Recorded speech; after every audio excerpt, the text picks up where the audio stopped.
Greetings to all night shift guards. Today I will share with you 3 true horror stories that echo through the silent corridors of a hospital. These stories still keep me awake at night. In this video, you will hear about a mysterious intensive care system that harms patients in an emergency room filled with ghostly phone calls, and the story of a spirit waiting for us in the darkest corner of the morgue.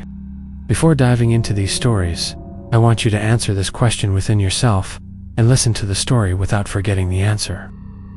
At the end, answer it again for yourself.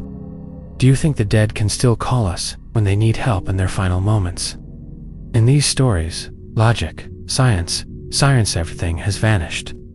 Only a cold phone voice, a ghost user appearing in the system, and a helpless whisper heard in an icy morgue corridor remain. Sometimes death is just the beginning. Are you ready? Then let's dive into the eerie and magical world of hospitals. Let's begin. Story 1: Midnight Call. These stories are some of the most terrifying experiences I have had in my life. Even remembering them still gives me the creeps. But I feel the need to share these events with you, because I hope you can understand how I felt. My first story took place at St. Jude's Memorial, one of the largest hospitals in Chicago. I have been a nurse at the same hospital for 6 years, and usually prefer night shifts. The quietness and the fact that I didn't have to exert extra effort appealed to me. Additionally, night shifts were a routine for me to earn extra income, as they paid more than daytime shifts. That night was no different.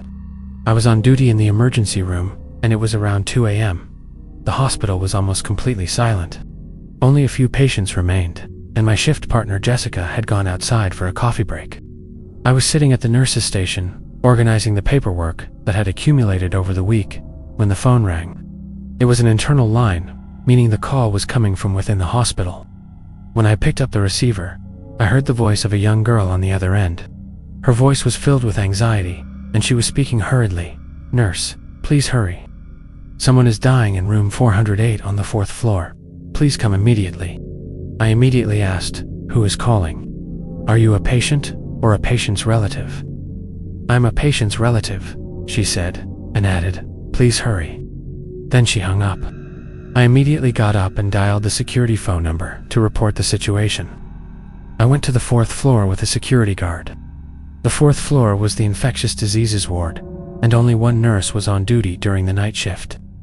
When we got off the elevator, Nurse Jane, who was sitting at the nurse's desk at the end of the corridor, was surprised to see us. "What's going on?" she asked. "There was an emergency call from room 408, I said. "A patient is dying."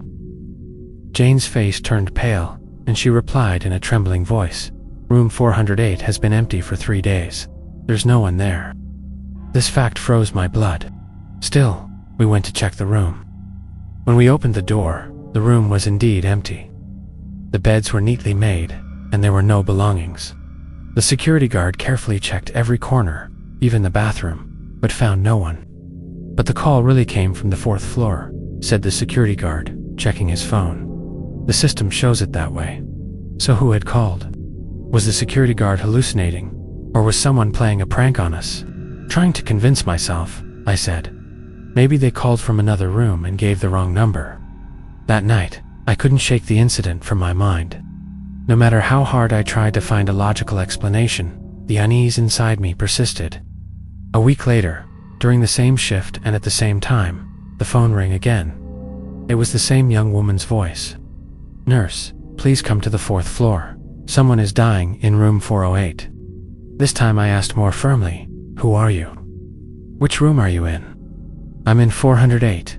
Please hurry," she said, and hung up. My body went cold. My heart was racing. This couldn't be happening. I called security again, and this time went up to the 4th floor with 2 security guards. Jane was still at the desk, and when she saw us, a look of pure fear appeared on her face. Looking into my eyes with fear, she whispered, "Room 408 again." When we entered the room, it was empty as we had expected. This time the security guards searched the entire floor thoroughly. They even went up to the roof, but there was no one there. The security chief, with a look of confusion and fear on his face, said, "There's no phone for room 408 in the system. The phone in that room was removed 2 months ago because it was broken." At that moment, My hair stood on end. How could a call come from a phone that didn't exist? Jane approached me, her voice trembling. Let me tell you something. 3 months ago, a 16-year-old girl passed away in this room. We lost her after a severe case of COVID-19. In her final moments, she kept calling out for us, "Nurse, nurse." But every time we went to her, she only wanted us to be by her side, nothing else. What was the girl's name? I asked, knowing the answer deep down. Emily, he said. She was 16 years old, a very sweet girl. After that night, they sealed off room 408. No more patients were admitted there, but the phone kept ringing. I no longer work the night shifts in the emergency room. I work in other departments now, because that sound is still ringing in my ears.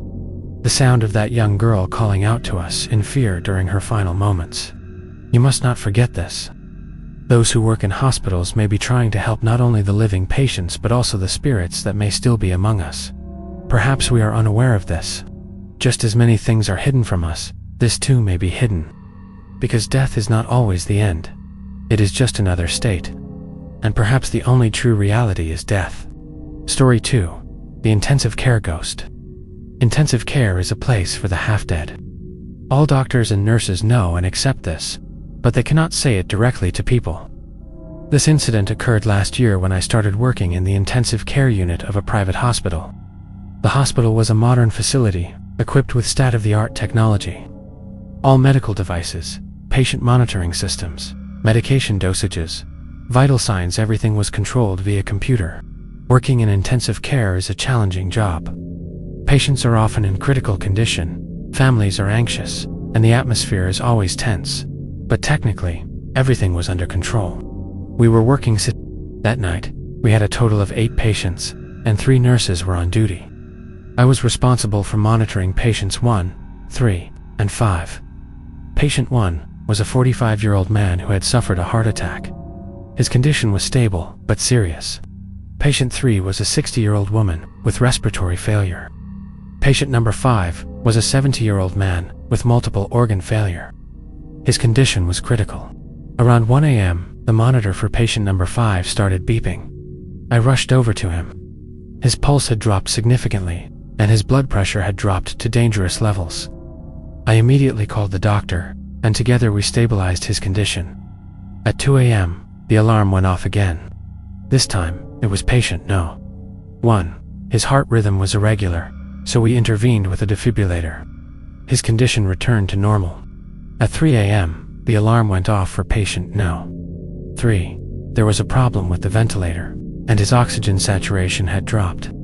The technical service came, checked the device, and resolved the issue.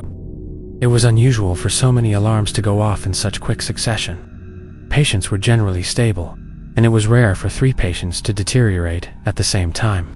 At 4 a.m., patient number 5 went off the alarm again. This time, the situation was truly critical, and the patient's vital signs had deteriorated significantly. Even the doctor was worried and whispered, "This patient may not make it through the night." I returned to the nurse's station and began checking the records in the system.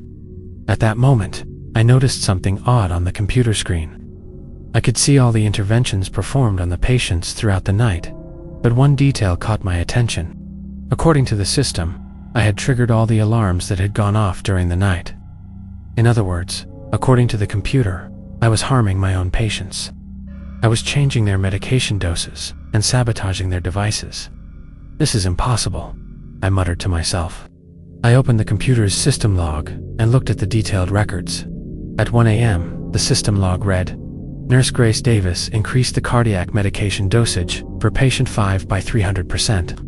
At 2 a.m., Nurse Grace Davis altered the defibrillator settings for patient 1. At 3 a.m., Nurse Grace Davis manipulated the pressure settings of patient 3's ventilator. My hands started shaking. I began sweating profusely, because this was a crime. I hadn't done such things. At those hours, I wasn't even with my patients. I was sitting at the nurse's station. The security cameras could confirm this. I immediately called the head nurse, Karen, and explained the situation. She checked the system logs and saw the same thing.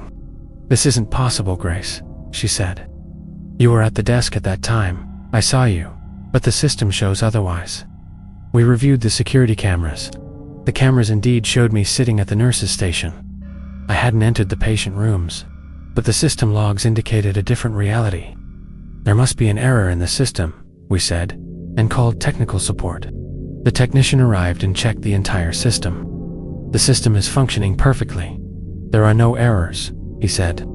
According to these records, these interventions were indeed performed by Ms. Grace. At that moment, it felt like everything was over. This wasn't just the end of my career. It was also a serious crime. The patient could have died. My entire life flashed before my eyes like a movie reel. Either someone had tampered with the system, or I didn't even want to consider the other possibility. The next day, we met with hospital management. All night shift records were reviewed. Everything was linked to me in the system records, but the cameras cleared me. Finally, IT specialists thoroughly examined the system and discovered something shocking. There was a situation in the system called a ghost user. A ghost user had been created using my identity information, and this user was interfering with the system at night. How is that possible? I asked. This usually happens when an employee's account is not completely deleted from the system after they pass away. The IT specialist explained. An old employee's account may have remained active. They investigated, and we faced the terrifying truth.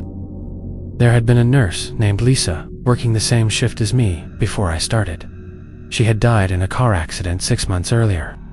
Her system account had not been completely deleted and remained in an inactive state. But I never knew Lisa. How could I have used her credentials? I asked. You didn't use them, the IT specialist explained. The system got confused on its own, merging your account with hers. That's why it looked like you were interfering at night. They completely deleted Lisa's account and erased all traces of her from the system. Nothing like that happened again after that night. But I still wonder, was it really just a system error? Or was Lisa still trying to care for her patients? Story 3. Waiting in the morgue. Compared to the other stories, this one was the most terrifying for me. My soul could have left my body during this incident. I hesitate to even tell you this story because there is no logical explanation for what I experienced. It defies logic, and you might experience the same fear I felt at that moment. Last winter, I was working temporarily at St. Vincent's General, one of New York's large city hospitals. The hospital was huge, a massive complex with 1,000 beds and every department imaginable. I was working in the surgical ward, but it was easy to get lost in the hospital. That night, my late shift had ended, and I had gotten into the elevator to go home. By mistake, I pressed the button for the basement instead of the ground floor. When the doors opened, I saw a dimly lit, quiet, and long corridor. I never usually went down to the basement. There were laboratories and a morgue there. Before the elevator doors closed, I heard a voice from the end of the corridor. Someone was shouting, "Help me." There was pain in their voice. I held the doors open and called out, "Is anyone there? Help me, please help me," the voice continued. That's what being a nurse is like. No matter how scared you are, if someone needs help, you run to them. I started walking down the corridor, following the sound. The corridor was very long, with closed doors on both sides.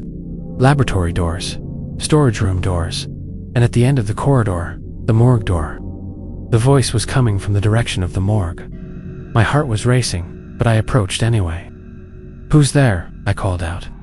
"I'm here, please come," came the reply. It was the voice of an elderly woman. When I reached the morgue door, I stopped. The door was ajar, and cold air and that familiar formaldehyde smell were coming from inside. "Ma'am, are you sick? How did you get here?" I called out. "I'm inside, please, come in." This was not normal. The morgue was locked at night, and visitors were not allowed inside. But the voice was clearly asking for help. I turned on the flashlight on my cell phone and pointed it toward the entrance of the morgue. It was dark inside, but cold air was blowing against my face. "I can't see where you are. Come out so we can talk," I said. "I can't come out. My legs won't hold me. Please come in." At that moment, I tried to think logically. Either an elderly woman had gotten lost and was trapped here, or I didn't want to consider the other possibility. I looked inside with the light from my cell phone flashlight. The morgue was huge, with metal tables in the middle and cold storage units lined up along the walls. And in the far corner, I saw a figure. An old woman was sitting there. Her back was turned to me. She had white hair, and she was wearing a hospital gown. "Ma'am? Okay, I see you," I said, and went inside. "Are you okay? How did you get here?" It was extremely cold. My breath was steaming. I approached the woman. She turned to me, and I will never forget that moment. Her face was pale white. Her eyes were open, but she wasn't looking at anything. She seemed frozen. Her lips were blue, and she was no longer speaking. She looked dead, but she was alive. "Ma'am," I said, my voice trembling. At that moment, I realized that the hospital gown the woman was wearing was not a normal patient gown. It was a special gown worn by the dead in the morgue. I took a step back, my heart racing. The woman was still sitting there, looking at me, but not speaking. You. I tried to say, but the words were stuck in my throat. At that moment, the woman stood up, very slowly, with robotic movements, and she began to walk toward me. I screamed and started running. I ran like crazy down the corridor, got into the elevator, and went down to the ground floor. I immediately called security. "There's a woman in the morgue," I said, out of breath. "She's sick, I think, and her condition is very bad."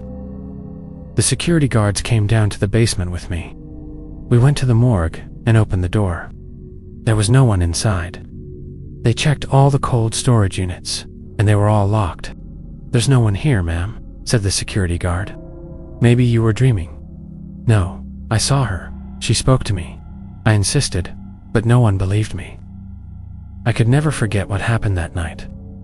The next day, I asked the morgue attendant if a body had been brought in the previous night. "Yes," he said. An elderly woman, 78 years old, was brought in the evening. She had suffered a heart attack at home, and no one was there with her. Her neighbors found her. "What was she like?" I asked. "She had white hair and was very thin. She lived alone. Her name was Mrs. Mary. It was very sad. Even when she died, no one was there with her." At that moment, I understood. Mrs. Mary had called for help in her final moments, but no one had heard her. And even after her death, she was still calling for help. She may have gone, but her call was still alive. I told you these 3 stories because there are truly unexplainable things that happen in hospitals. Maybe these are just hallucinations caused by fatigue and stress, but maybe they're real. What do you think? Share your thoughts in the comments. I'm curious.